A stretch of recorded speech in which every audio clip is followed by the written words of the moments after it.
Okay, let's get this started. It is 5 o'clock. Calling this meeting to order at 5 o'clock. We can start on time so we can get out soon enough. Okay, please join me in the Pledge of Allegiance, followed by a moment of silence.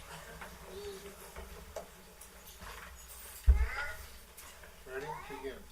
I pledge allegiance to the flag of the United States of America and to the republic for which it stands, one nation, under God, indivisible, with liberty and justice for all. If you could remain standing for a moment of silence. Mr. Robert Seeley, a longtime district teacher, passed away last month, and would like to have a moment of silence in his memory.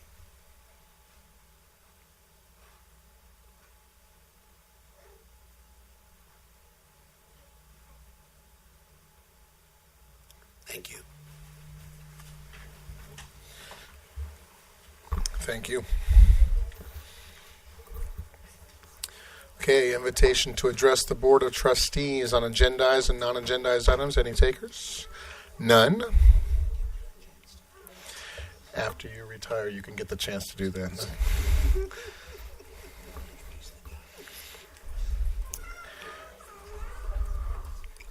Okay, an action item. Certificated personnel action item. Recommendation for the new principal of Pinnaconte Middle School. Do I have a motion? Second. Okay, any information you want to give us? Not until you make a decision. Really? Are you sure? Unless you want to know about the process, happy to tell you about the process. Or We right, know the okay, process. all right. Okay, any questions? Please vote.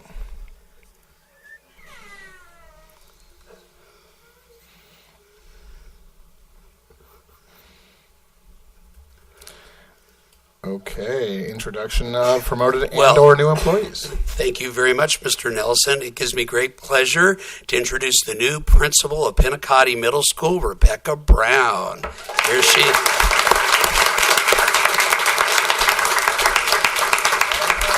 Mrs. Brown, come on up. You've got her whole family there in the back row, and but we're very excited. Mrs. Brown has taught middle school, in fact, right here in the area at Menifee Valley Middle School before she went to Riverside as an assistant principal at Earhart Middle School. She went on to be assistant principal at Martin Luther King High School, and she's been principal at Taft Elementary School. So she's got all ends of the spectrum, K-12 for us, but more importantly, she is truly a middle school expert and great on relationships, and we're looking forward to her having a long stay and successful run at Pinnaconte Middle School. Congratulations, Mrs. Thank you very much.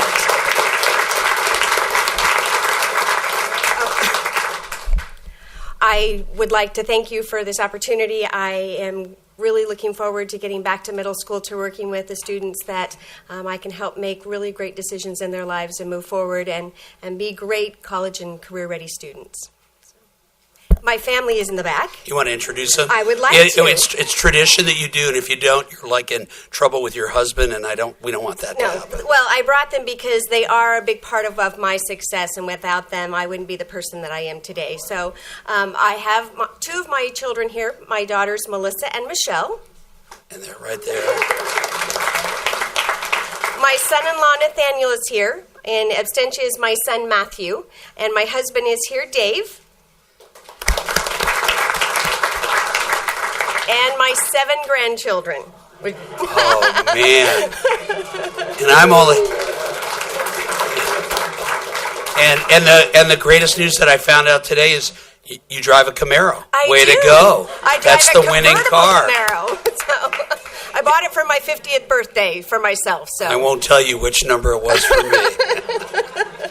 Congratulations and welcome. Much. And while we're here, a chance for the public to really thank Mr. Steve Spraker, who has come out of retirement and other pursuits that he's been doing in the educational world to fill in and do a wonderful job at Pinnaconte Middle School. Round of applause for Mr. Steve Spraker.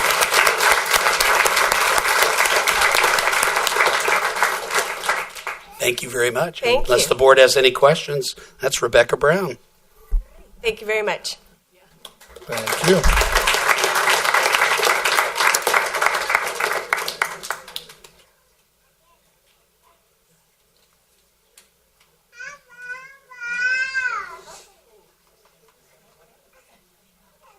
Okay, Dr. Greenberg, go ahead and have a few minutes. Yes, it gives me a great pleasure. We normally have a lot of good-looking men, but not like today.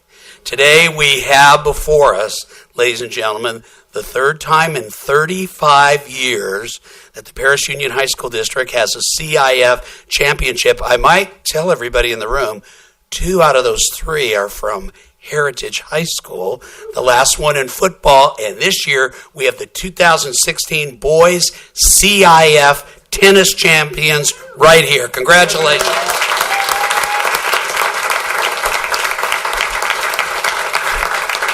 And their fabulous coach, Doug Fairchild. Thanks, you guys. So we were here earlier last year at the very beginning of the school year, and I was telling you I hoped that we would be back, and this time we would be the champions, because last year we were the runner-ups in the closest of matches possible, a 9-9 tie, but they were all juniors, and so what you're looking at there, of my 15 players, 13 of them are seniors, so I don't expect to be back here again next year as we rebuild, but an amazing group of young men that feel like sons to me. I got to tell you, as an educator, this is the highlight of my career, period, in life, and one of the highlights of my life, because these boys that started with me when they were 14 are now men, and they've acted that way, and they have learned an amazing thing this year, that if you are always putting your best foot forward and working as hard as you can, good things will happen to you in the end. And I wanted to thank, while I had a moment up here, I wanted to thank you guys. Heritage High School is an amazing school. You make that possible for all of us to get to work there and play there and have a good time. It's an amazing place. The Paris Union High School District is an amazing place. The 10 years I've been working have been the 10 best years of my working life. I was not a teacher prior to that. And I do want to say to Dr. Greenberg, I appreciate how you have treated me and how you have run this district in the 10 years that I've been a part of it. And I'm very happy for you for your retirement. I'm also very happy for you, Mr. Bennett, that you're going to be running the show now as well. And I want to thank the whole district for making Heritage High School and the Paris Union High School District an amazing place to work, to coach, and to spend my time every single day. To the board, thank you so much for making that. And thank you for making it possible for these boys to win a CIF championship and have something they'll never forget for the rest of their life. I'm going to do that right now. So on the end, we have Jack Bowler. I'll just introduce all, and then we'll clap for him at the end. So we have Jack Bowler on the end. We have Andrew Johnson. We have Paul Bracamane. We have, go ahead and stand up, you guys. We have one of the ones that is not a senior. We have our sophomore, Angel Perez. We have Manny Molina. And right here, we have Justin Kushner, Tyler Baca. We have Robbie Papson, John Whitener, Daniel McCune, Matthew Nieto, Joel Bonilla, and Anthony Garcia. And Logan Drees back there in the corner. Yes, thank you very much.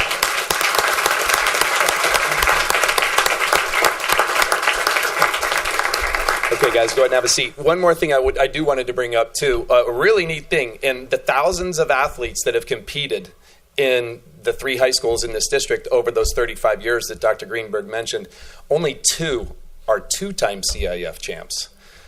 Tyler Baca and Logan Drees. Let's give them a hand, because they are the only 2 that are 2-time CIF champs. Well, and I might mention that we've been trying to get Logan to a board meeting, I think, for 6 months. But there was football in the way, then there was basketball, and then tennis. But we also want to recognize him for the character award. Shall I speak to that real quick? Yes, please. Okay, so Logan won a very prestigious award that's very difficult to get. Every year, there's 584 high schools in the southern section of CIF. It's the biggest section in all of the state and one of the biggest sections of any type of regulators in the United States.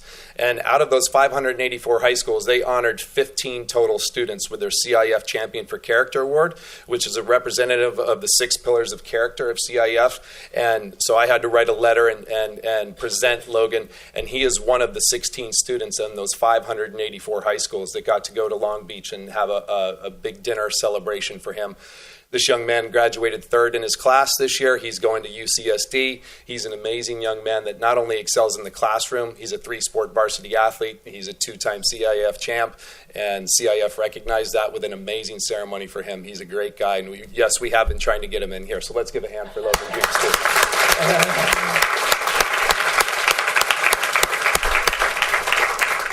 And the last thing I'd like to say, since I have it, Julie Zerold, thank you so much for bringing me to Heritage High School and making it possible. You helped me put this team together, so you are a big part of this as well. And Frank, where are you? You are doing a phenomenal job at Heritage. This has been a great first year, and you have done an amazing job. And I'm looking forward to working with you in the future. And Julie, thanks once again for making this all possible for me and the boys. Okay, thank you, Julie. Really appreciate it. Thank you very much, gentlemen. You don't have to stick around. It's gonna be kind of boring here. So, by all means, we won't hold it against you. Sure, the LCAP and the district budget are really exciting. Congratulations. We're gonna go get something. Thanks, you guys. Thank you. Really appreciate it. Yeah, you're welcome. Okay. Okay, we have a public hearing opening at 5:11. Do I have a motion? So moved. Okay. Dr. Rouse and Ms. Twyman. Okay, time in at 5:11.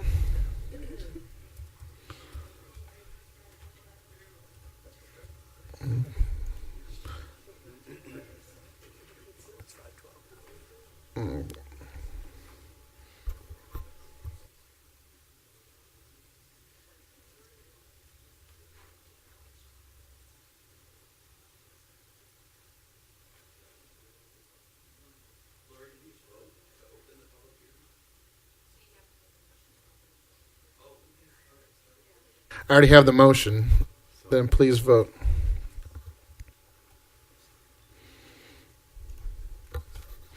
That's okay. Okay. And yeah, that's what I thought. But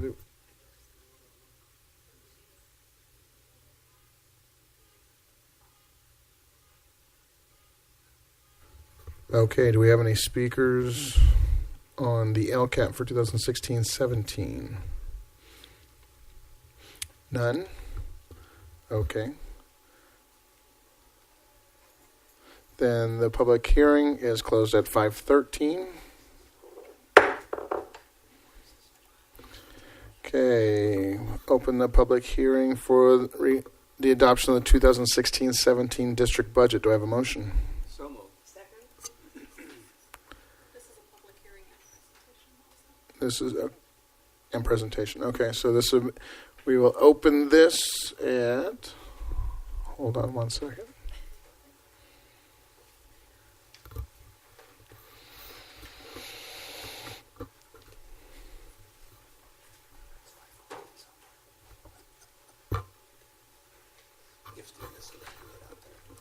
Okay, the public meeting is open at 5:14. Presentation time. Okay, let's see if this works. It does. Well, good afternoon. We will try to be brief, but this is the presentation public hearing of our proposed adopted budget. We've been talking a lot about the budget under the guise of LCAP over the last several months, so this is the effort that we have put together in coordination with Ed Services and all of the other divisions and departments. All of the number crunching, of course, and huge kudos. I'll do this in the beginning to Christopher Rabing, who I don't think has gone home in the last 3 or 4 weeks, putting the final touches on this. So you'll see the culmination of his work in this presentation. So I just thought I would start and just give a real quick state budget overview, and then Chris will get into the details of our district budget. So Proposition 98 is rising, but it's at a much lower rate than in past years. The maintenance factor, that boost of them paying back the maintenance factor, is nearly gone. In past years, and we talked about this at a previous board meeting, have started off with lower revenue forecasts and then got better in the May revision. That's not exactly the case this year.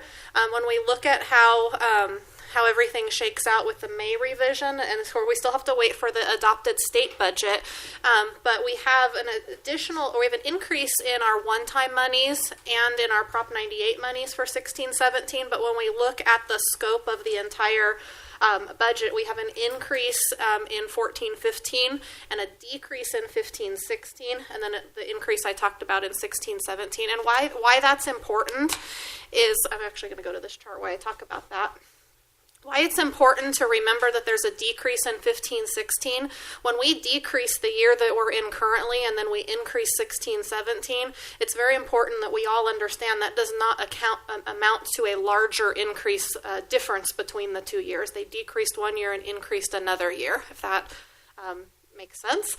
And so here's just a quick summary. I won't read all of this to you, but I will point out that in the January budget, we had a 0.47 COLA, and now with the May revise, there is a 0% COLA. And then the increase in one-time dollars that I talked about is increasing from $214 per ADA to $237. So what we need to be prepared to do as a district, and districts no different than districts throughout the state, is preparing for a slowdown. We've had some good years, but now we need to prepare for that slowdown. The May revision projects that 95.7% of LCFF will be implemented by 16-17. And that's wonderful to have gotten that far so quickly, but once we are fully implemented, then we will just be looking at COLAs for our increases and not that increase in the gap funding. So COLA is going to become important again, like it was in past years. That will be our only new money, in addition to if any one-time monies or anything like that come out. So the Department of Finance is projecting that Prop 30 will expire, very low COLAs in the out years, and then a much lower growth rate for Proposition 98. So now, again, I'm reiterate, is the time to prepare for slower growth. So I'm actually not, I won't read all of this to you, but the key here is we should be looking at growth over the next several years between 2 and 4%. So not at all significant like we have been seeing in the past couple of years. So when we look at the elements... So what does that mean? Well, the key to that is what that means... because it sounds like a lot compared to this year, right? I mean... Yeah, so it's interesting because we're at a 0 COLA for... When you say this year, you mean 16-17, correct? Okay, just making sure we're saying the same thing. So we're at a 0% COLA. We were at 0.47. But with the way that LCFF works and the gap funding, COLA really doesn't matter. It's not a significant number because it's really Prop 98, and how that shakes out, it's still whatever increase it's going to be. But once the gap funding, so what our target is, if you remember, it's kind of like revenue limit. They used to say this is what we want to pay you, but if we can't afford to pay you that, they used to apply a deficit factor to that number. We all remember that. That's what I wanted to get to. Yeah, so that's ingrained in our head. So what happens now under LCFF is they say, here's your target, but we can only afford to pay you, whatever percentage of the gap. And so in that number, COLA is not significant. But once all of the gap is completely funded, we won't be talking about gap funding anymore because they will have already reached the target. So our only growth number will be COLA. Yeah. So I think what I'm trying to get at, what is the true COLA? That's what we used to say before. What's our true COLA? Because they would come out, oh, you have a 7% COLA, and then everybody and their mother were waiting for, wow, that's great, that's wonderful. But yeah. But on the underside or the opposite side, that underneath the table, yeah. And so that's what I'm trying to get at. Yeah, and so it will be just whatever that COLA number is, but you actually pose an interesting question that I don't know the answer to, and if you do, please chime in. If ever there were a year where the state could not afford COLA, I don't know, are we going to apply a deficit factor again? I have not heard any talk of that. Have you as well? So that's an interesting... You got to doom and gloom real fast. That's where I usually go. It's reality. Yeah, it's all your years of experience as well. And so anyway, LCFF, I was going to talk about LCFF. So again,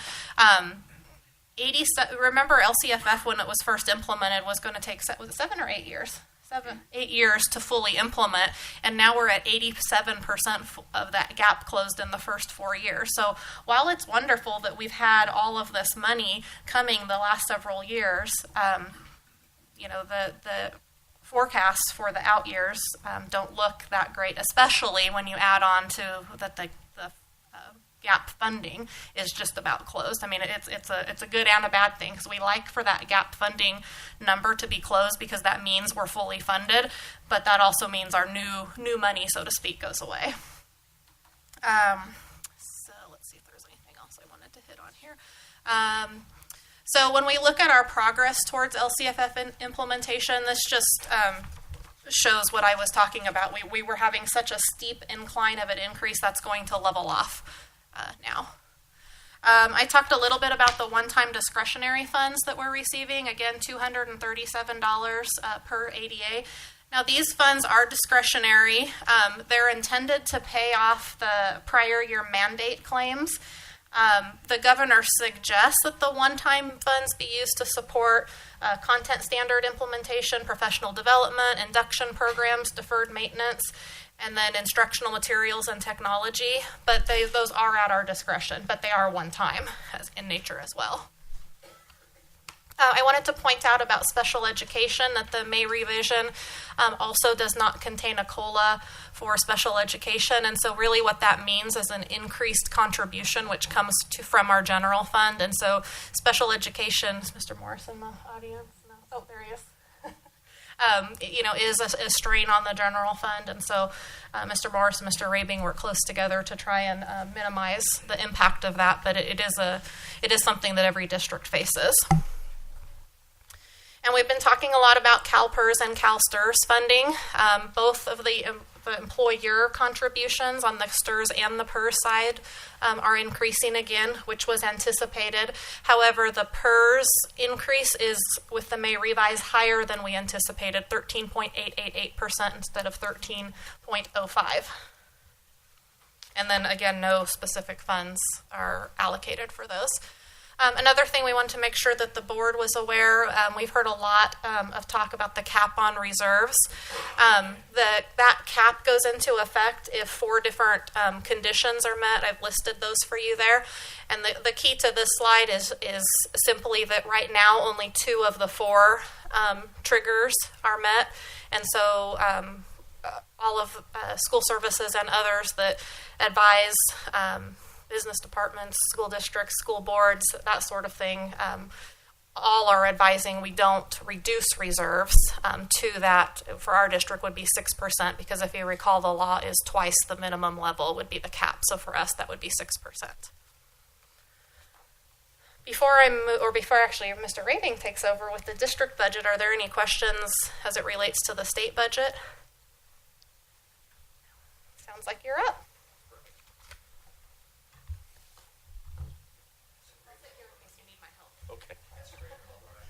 Thank you, sir. I'm glad we were able to join partners and do the same. So thank you again for the opportunity to be able to present to you both the board and the cabinet what our district budget looks like for the year, or for next year, excuse me. So what I wanted to start with is just an overview of some of these assumptions that are being used to influence what was done to create the budget. We have enrollment. We have an ADA amount. We'll notice in a couple slides from now that enrollment and ADA are projected to increase as we continue through the out years.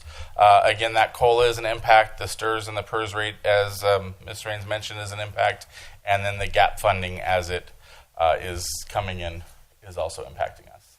So if I can start with just the enrollment history, we go back to 2007-08 as we started increasing, and then we had some decrease to enrollment until 2013-14, and then we started climbing again.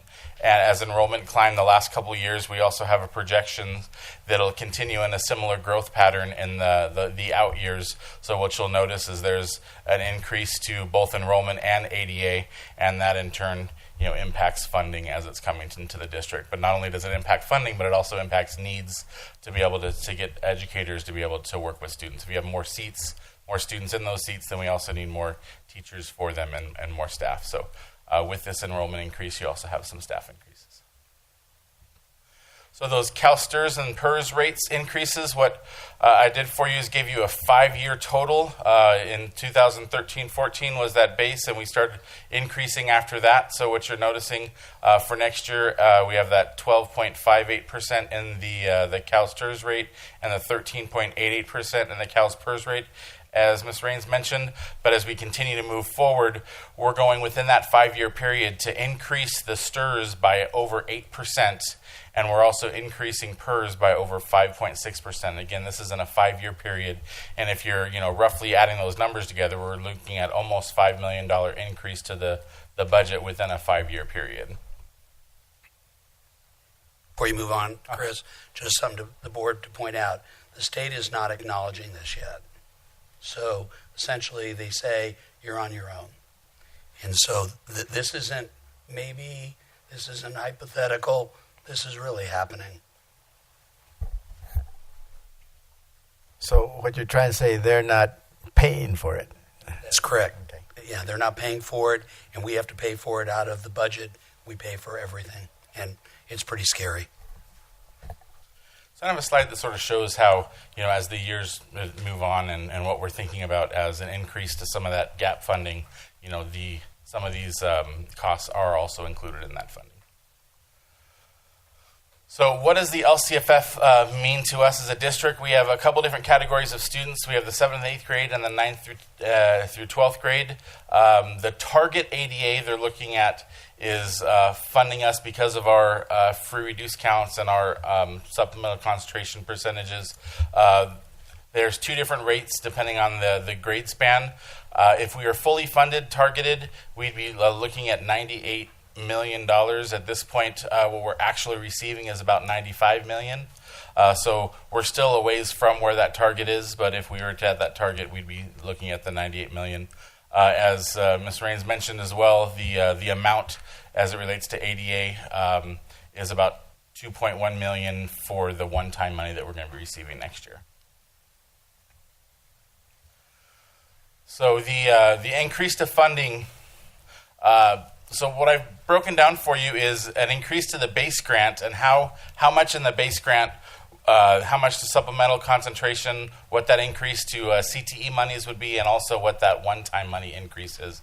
And to me, what this slide represents is what that slowdown looks like. As we, current year, we're sitting at $17 million is that increase that we received, and we were having spending that related to that, raises and that type of thing. As we continue moving forward, the $9 million down to a $4 million to a $3 million.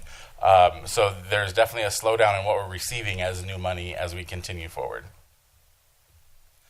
So statutory increases. So every year we have a cost just because we have staff members. Staff members have column increases. Staff members have health and welfare increases. And there's also those PERS and STRS increases. So this year, for the 16-17 school year, those statutory increases are $2.2 million. So of the $3.8 million base grant, $2.2 million of that is those statutory increases. We also have to hire new staff, so there's another $630,000 or so of that. And also the base grant, we consider some of that in our budget represented by staffing, and we also have some of that represented by some of the other things that we're doing in a district. So we identified a value that was proportional to how much we're spending on staff, how much we're spending on materials, supplies, contracts, and those types of things.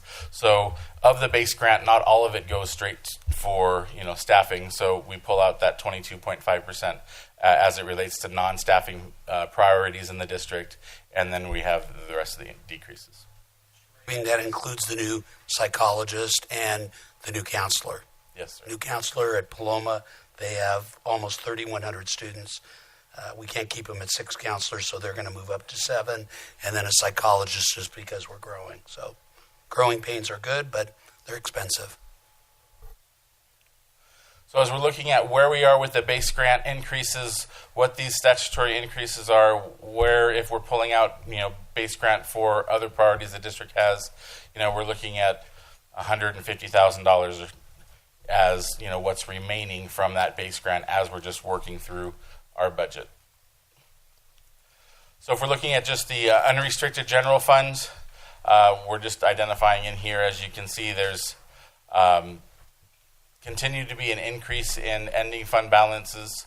As we work through, what you'll identify is that we have that 3% reserve that the state and the county always requires us to have, and we're also building a little bit upon that as the board has recommended and suggested, bringing that percentage back up to a reasonable number that gets us more than 7 or 8 days of work if there was some unforeseen issue.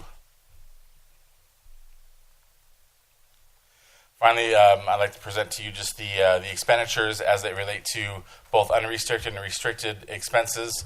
As you identify, the majority of the unrestricted expenses have to do with the staffing and salaries for both teachers, classified staff, the benefits, and then others. And then you'll see the restricted expenses. There's a little bit more of that is in materials and supplies and some of the program components, consultants, and that type of thing as it goes through. So what I have for you also is a summary of the other funds. So not only the general fund and the unrestricted fund, which I just showed you graphs of, but we also have the charter, which I'll go into a little more later. Adult ed, as it relates to an impact to the district, the cafeteria. Building funds, again, we're continuing to build facilities, so that building fund has an expectation that we're going to be continuing to spend for that, the capital facilities, the county, and other debt funds. Finally, the district budget next steps. What we're looking at doing is having this open and public hearing for any comments. We're looking to finalize this budget and bring it to you on June 15th. Following that, the district adopted budget, as well as the LCAP that aligns with it, will be going to the county for its approval, and then on to the state once the state has looked at the budget and adopted a state budget. And then if there's any needs to make any changes due to changes in funding, then we'll bring a budget back to you. And board members, along with the new teachers that are going to be required, I forgot, Mr. Bennett reminded me, 2 program specialists in special education and 2 additional speech therapists, one additional speech therapist. So again, we're growing and we need to add these people. Otherwise, our other people aren't able to get their jobs done. So good news, bad news, but I thought I'd share it with you. Thank you. But that's all I have you for the district budget. Is there any questions you might have of me? I definitely appreciate the time. Thank you, guys. Thank you, Mr. Raby. Do we have anybody who wants to speak on this public hearing? No takers. Okay. Oh, we do have a book. Turn your microphone on, though, please. Madam District, but is there an increase in the number of teachers we're hiring for the number of students that are increasing? Oh, yes. Let me make sure I understood the question. Are we increasing the number of students proportionate to the... I thought I said that backwards, so I was going to repeat it just in case. So was your question to confirm we're hiring an increased number of teachers to correspond with the number of students? Also, yes, we are. Okay, and what is that number that you're using for students? For students, do you remember? It's 1.67%. I just mean how many students per class. How many new teachers do we need to hire? The number of teachers that we're hiring is different from the number of new positions due to growth. So the number that we use is 36 students for each classroom period. Okay. So the same as we've always done in terms of for each new student. Yeah, thank you. You're welcome.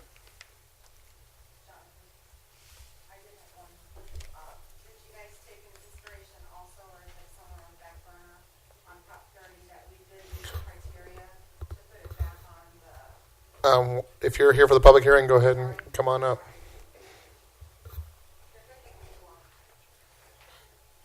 Sorry, it's the law. So as you know, CTA did a big push to collect signatures. Well, we did meet the criteria to get the extension, to put Prop 30 back on the ballot. to extend funding for education.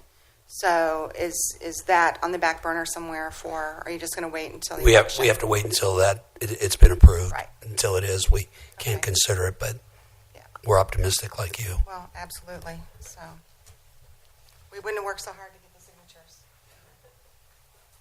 Anybody else from the audience would like to speak? Questions? Any other questions from the board members? No? Okay. We have the information, then please vote.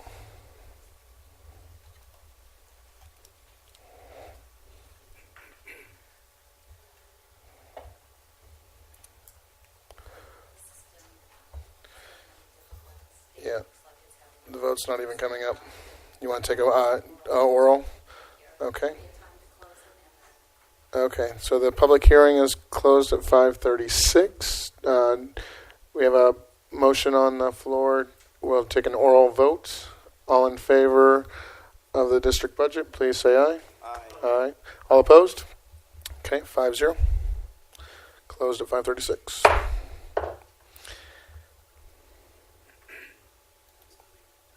No, it's not. I may have to get out and then go back in.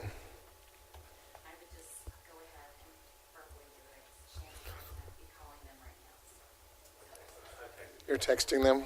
Was that the end of the of? Okay, so motion for adjournment. Do I have a motion, please? So moved. I have Mr. Gundes and Dr. Rouse. Dr. Rouse might have gotten it. I heard that. Are you the board president or no?